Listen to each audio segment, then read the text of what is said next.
the screen. Will there be more to come? Well, according to former DNI John Ratcliffe, he does expect a number of other additional indictments to come, but it's always difficult to say whether that's going to happen. We've had a number of situations in the past where people had said indictments were coming. James Comey, for example, Peter Strzok, Andy McCabe, and even Hillary Clinton herself, and that hasn't panned out in a number of different ways. But today, for this hearing, it's interesting that Sussman's attorneys are not arguing in court today that the claims that he made to the FBI about the alleged connections between Donald Trump's campaign, President Trump himself, and this Russian bank were actually true. Because at the time that he told the FBI, he not only didn't disclose that he was associated with the Clinton campaign, but that these allegations were true, and therefore the FBI should investigate them.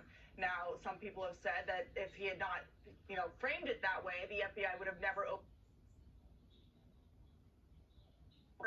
of Donald Trump's reputation as being under FBI investigation for this link between the bank, the Russian bank, and the Trump affiliated businesses and Donald Trump himself. That would have never gone forward. So it's interesting that they're arguing that. The other thing about the indictment from September on Sussman that I think is key moving forward in terms of who's under the wire here and who may be being looked at by John Durham is the indictment specifically talks about a national security advisor for the Hillary Clinton campaign. Well, that security advisor is actually now Jake Sullivan, who is Joe Biden's national security advisor at the White House. So this has now gotten itself all the way into the current administration, not just the past Trump administration, and certainly not just the Clinton campaign. All right, so what we had on the screen there as far as the Durham indictment so far, Igor Danchenko charged with 5 counts of lying to the FBI. Michael Sussman, charged with lying to the FBI, pleaded not guilty. Kevin Kleinsmith pleaded guilty, got probation for making a false statement. And now John Ratcliffe is suggesting the entire Perkins Coie law firm could face an indictment. Listen.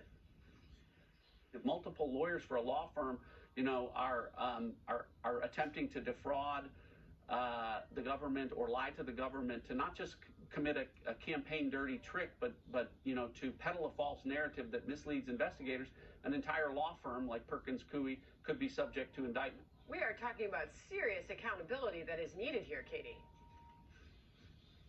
Absolutely.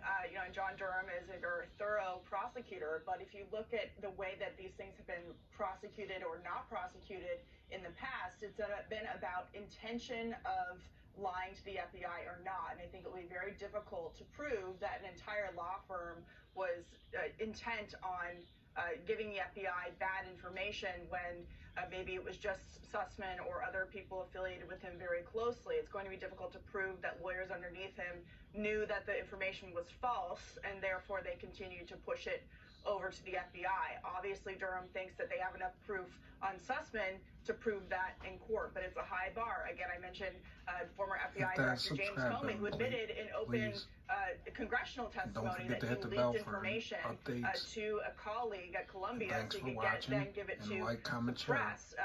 At the time, it was deemed classified information. He was not indicted as a result of the Justice Department saying that they couldn't prove his intention to disseminate that classified information in a malicious way. Same thing happened with Hillary Clinton when it came to her emails. So I think each case and each individual that Durham is looking at, which we don't know exactly all of the people he's looking at, they have not all been named, will be a case-by-case basis. Because he's being thorough about that intention, we'll find out, maybe not so soon, about who those people may be. All right, well, as jury selection for Sussman's trial is set for May